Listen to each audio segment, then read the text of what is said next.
কুমিল্লা থেকে বেড়াতে গিয়ে চট্টগ্রামের খুলশীতে সংঘবদ্ধ ধর্ষণের শিকার হয়েছে ১৫ বছরের এক কিশোরী। সোমবার রাতে একটি পরিত্যক্ত বাড়িতে বন্ধুকে আটকে রেখে ২ দফায় ধর্ষণ করা হয় তাকে। পরে শিক্ষার্থীদের একটি দল গিয়ে সেই কিশোরী ও তার বন্ধুকে উদ্ধার করেন। এ সময় ঘটনাস্থল থেকে আবুল কালাম নামে এক অটোরিকশা চালককে আটক করা হয়। এ নিয়ে আরও জানাতে এবার চট্টগ্রাম থেকে যোগ দিচ্ছেন সহকর্মী আহসান রিটন। রিটন, এই ঘটনায় তো মামলা করা হয়েছে, এখনো কাউকে গ্রেপ্তার করা হয়েছে কি? পুলিশ কি বলছে?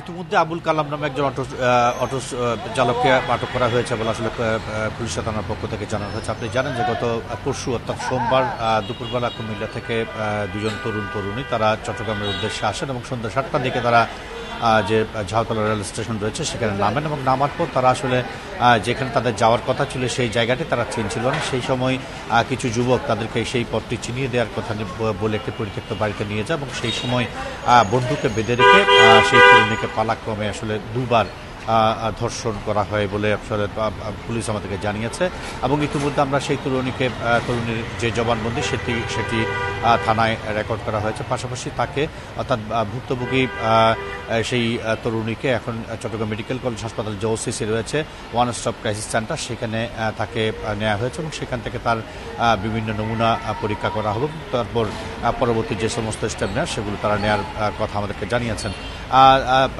খুলশী থানার ওসি যেটি বলছে সেটি হচ্ছে ইতিমধ্যে ৫ জনকে আসামি করে একটি মামলা করেছে সেই ভুক্তভোগী তরুণী এবং তারপর থেকে তাদের আসলে আসামিদের ধরার জন্য যে অভিযান সেটি আসলে এখনো পর্যন্ত অব্যাহত রয়েছে। তো আমরা শেষ খবর পর্যন্ত সেটি হচ্ছে আবুল কালাম নামে একজনকে তারা গ্রেপ্তার করতে পেরেছেন, আটক করতে পেরেছেন। তাকে জিজ্ঞাসাবাদের পর হয়তো এই সঙ্গে যারা জড়িত ছিল তাদের বিষয়ে কোনো একটা কুলকিনার তারা করতে পারবেন। তবে এখন পর্যন্ত আমার কাছে সেই আবুল কালাম সে একজনের আটকের খবরই আছে, অন্যদের এখন পর্যন্ত হদিস পেলেনি। নিশ্চয়ই রিটন, পরবর্তী তথ্য আপনার মাধ্যমে দর্শকদের জানাবো।